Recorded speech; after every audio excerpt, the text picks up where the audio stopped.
and gentlemen, how are you doing tonight? Oh, this is a delicious crowd. Oh, I can tell. Very beautiful, very beautiful. So let me ask you guys, are you the only children in the room?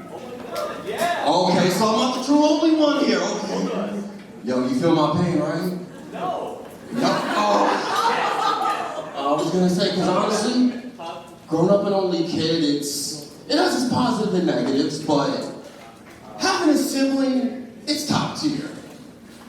Think about it, being a big brother or a big sister, you have a test dummy for life. Think about it, you can do all the stupid shit that you think you can get away with, and if you're a younger sibling and you have a good older brother or sister, hopefully they'll guide you properly. Obviously, the guy that shot Donald Trump, only child. If you have an older sibling, he would never have missed. Gotta follow through, but only children have parents that push them to do anything they want. Hence how I'm on stage. Even if it doesn't make the most sense, like, so, on the side I work as a shirtless butler for bachelorette parties, gay events, you name it, you know what I mean? With those things on the floor later. So I recently got to work a mom's night out event. And it's like what, it's an old DVD we used to pick up like when we were young men. A Girl's Gone Wild, but 20 years later. And let me tell you something, these milfs were going crazy. And the milfs now are fucking different, like they're not just drinking. They're doing shrooms, they're smoking weed. And it got to a point one of the girls was like, hey Jay, can you get the shrooms off the fine china? I looked at her and I said, man, if you don't get that shrooms off the fine china, Trump's gonna put a tariff on you. So, full time, I work in law enforcement, New York's Midst. Exactly, see, that's the perfect reaction. Nobody's supposed to clap for the NYPD. Come on. We get y'all for turnstiles, we get you for all the dumbest shit, right?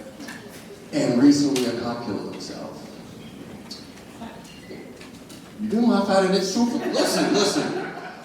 Hey, listen, you used to get made fun of for your race, your orientation, now you get made fun of for your fucking occupation.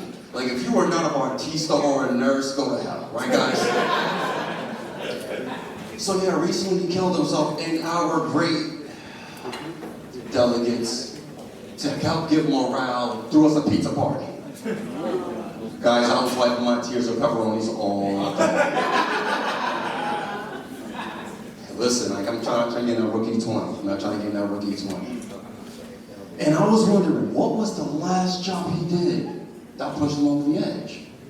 Right? Like, was he like writing a parking ticket, like, you know what, I can't be doing this anymore, fuck it. And then it made me think about like one of my first arrests, and I'm gonna share that with you guys. Are you guys here for it?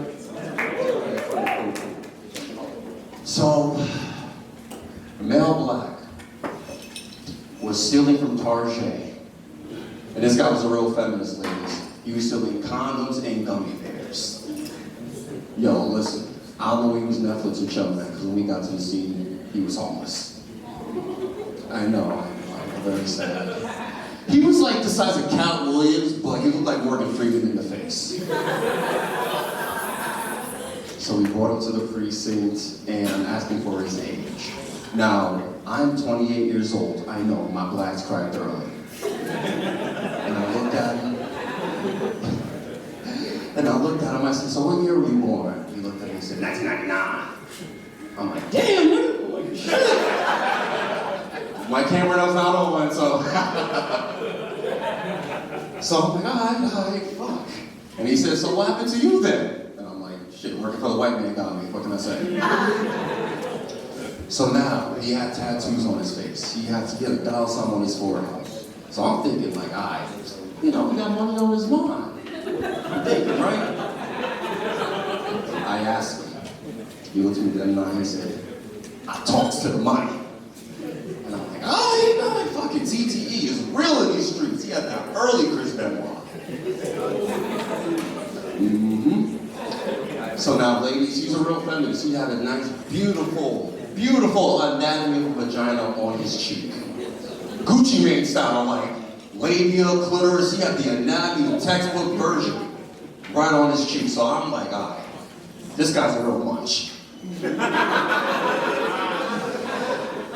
I'm looking in his eyes. Oh my God, brother, please tell me, what is that beautiful vagina on your face means?